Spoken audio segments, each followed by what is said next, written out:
Well, looks like we have another Trump supporter who is suffering from Trump regrets, and this time at the expense of their own wife. So, in this picture, you see two individuals by the name of Bradley Bartell and Camila Munoz.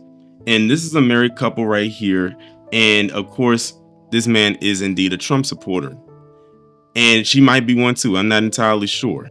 However, he might have voted for the same exact thing that many of them also voted for: DEI, the economy, and deportation. Now, let's talk about the last D, deportation. The thing that he voted for could have been very well been at the top of his list, but him voting for that also cost him his wife's freedom. And by that, I mean his wife has now been detained and is sitting in an ICE detention center. Let's get into it. Bradley Bartell and Camila Munoz had a familiar small-town love story before they collided with immigration politics. They met through mutual friends, had a first date at the local steakhouse, married after 2 years, and were saving to buy a house and have kids. Munoz was already caring for Bartell's now 12-year-old son as her own. But last month, on their way home to Wisconsin after honeymooning in Puerto Rico, an immigration agent pulled Munoz aside in the airport. "Are you an American citizen?" asked the agent. She answered no, she wasn't. She's from Peru. But she and her husband had taken the legal steps so that one day she might get U.S. citizenship. Millions of Americans, including Bartell, had voted for President Donald Trump's promise to crack down on, quote, criminal illegal immigrants. But 8 weeks into the mass deportation effort has rapidly expanded into include immigrants whose application for legal status in the country is under review. Even those married or engaged to U.S. citizens are being detained by U.S. Immigration and Customs Enforcement, also known as ICE. In addition to Munoz, USA Today has confirmed through attorneys, family members, and documents that ICE has detained for weeks. 1. A woman in her 50s who has lived in the country more than 30 years and is married to a U.S. citizen. The second one reads, a woman in her 30s with proof of valid permanent legal residency whose father and siblings are U.S. citizens who first came to the U.S. as a teen. A European woman in her 30s engaged to a U.S. citizen who overstayed her visa when she was 21. And the last one reads, a woman engaged to a U.S. legal permanent resident with whom she has lived with for 9 years.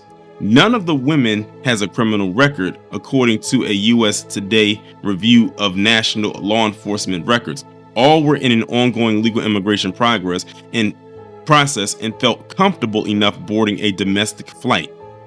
Immigration agents swept each of them up at an airport checkpoint in mid-February in Puerto Rico and the U.S. Virgin Islands. Neither ICE nor its parent agency, the Department of Homeland Security, responded to multiple requests for comment. And I bet you most of those requests probably came from Trump supporters. Nora Ahmed, legal director of the ACLU of Louisiana, said immigrants in legal limbo of any kind should take precautions if they plan to travel. In other words, don't travel, at least not by plane. Shoot, it might be safe for you not to travel at all, even by vehicle, just in case, you get questioned somewhere. The unfortunate answer is they have to be worried, she said. If you are not a citizen of the United States and you are going through an immigration process, your first thought needs to be, how can this process be weaponized against me? David Rosas, an immigration attorney representing Munoz, agreed. Anyone who isn't a legal permanent resident or U.S. citizen is at risk, period. And that's the point right there. Because, see, those Trump supporters, they voted for, let's get rid of illegal immigration and, just get rid of all the criminals. No, they're talking about if you don't have a status as a U.S. citizen, you're leaving too. I don't know why they don't get that part. Again, they did not read the fine print.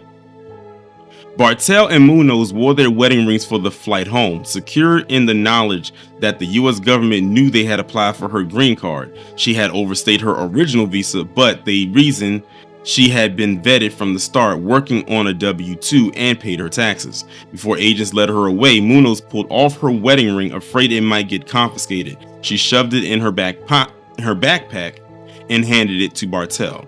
He shook as he watched her disappear. He thought, "What the F did I do?" Overstaying a visa is considered an administrative, not criminal violation of U.S. immigration law, immigration attorney says.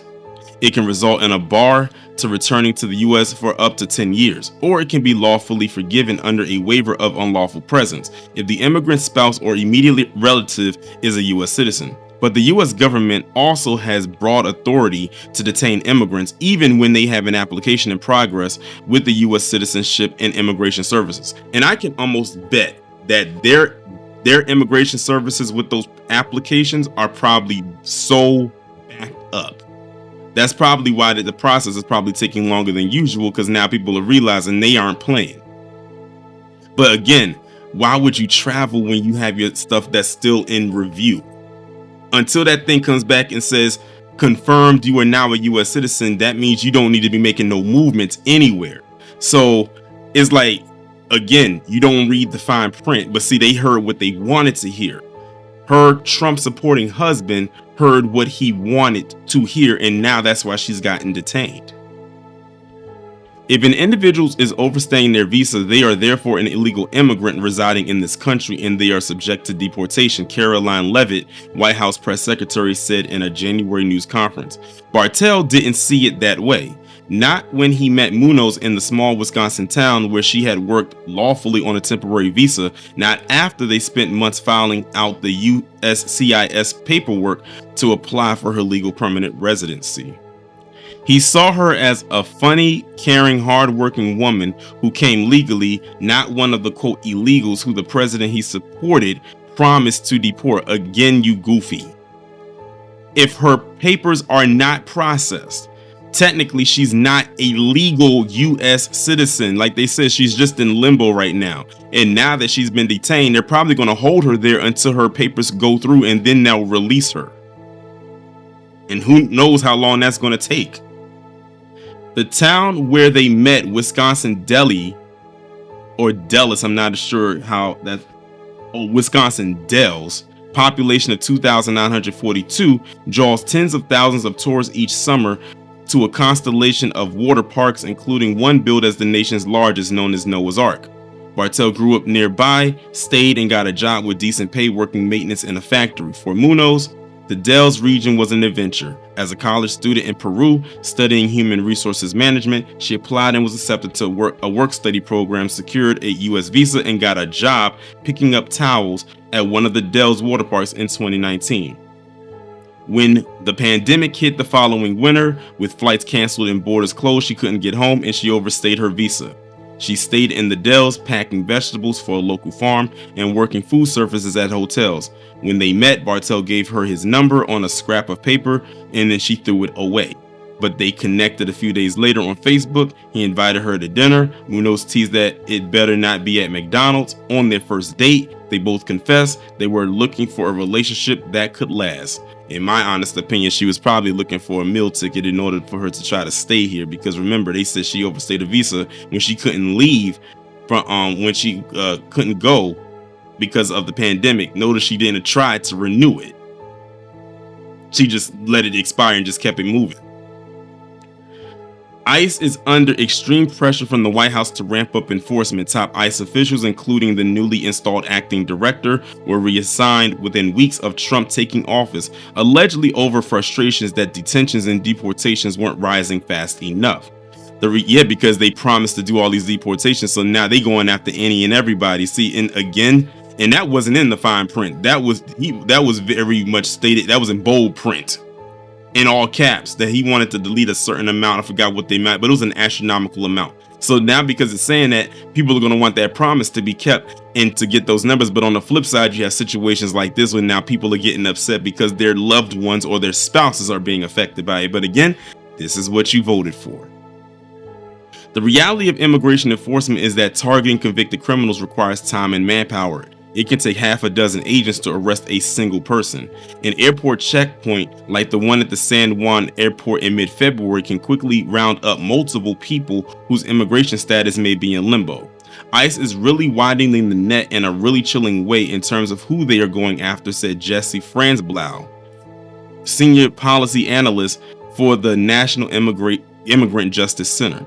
People who generally don't fit the profile of who they picked up before they are being picked up now. It took days for Bartell to find his wife after she was detained at the airport. It was nearly a week before Munoz appeared in the ICE detention center. Her name finally turned up in an online locator assigned to a privately run detention center in Louisiana. Damn, from Wisconsin to Louisiana, so she wasn't even in the state that she was detained in. On a video call, her black curls hang askew.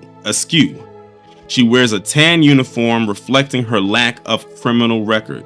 There are nearly 80 other women in the dormitory. The cost to taxpayers for detaining an adult was $282 per day in 2020, according to the American Immigration Council, a nonpartisan research organization. Bartell worries about his wife. Emotionally, I'm concerned for her. He said, it can't be easy being trapped in a room with 100 other people. They don't have anything in there. It's just so wasteful. This is what you voted for, though. They keep in touch on 20 cents a minute phone calls. She worries about Bartell's son, whether he is eating well or misses her Peruvian cooking.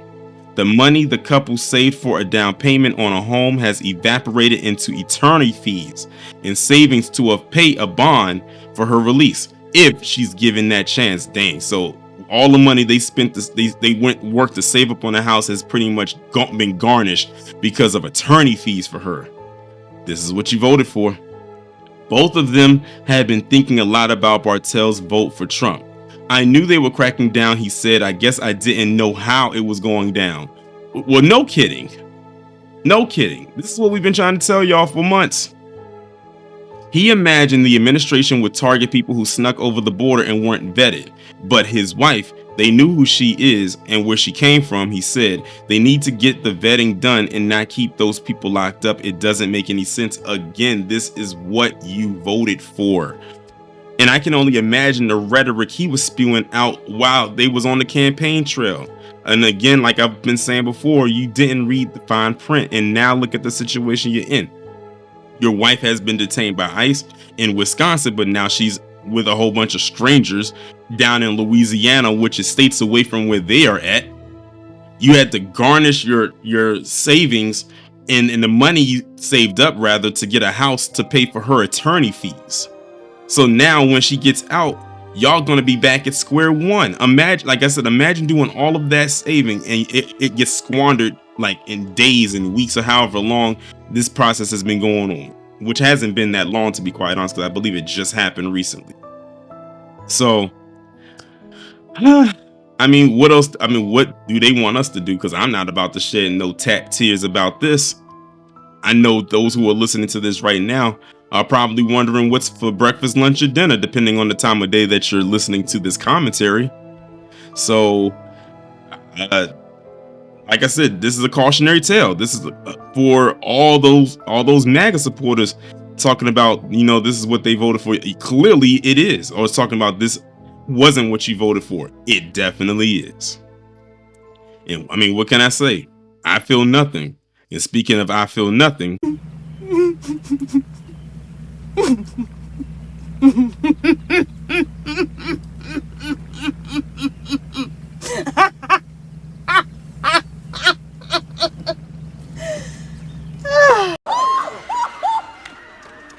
I'm having a heart attack. Damn, this is some scary shit.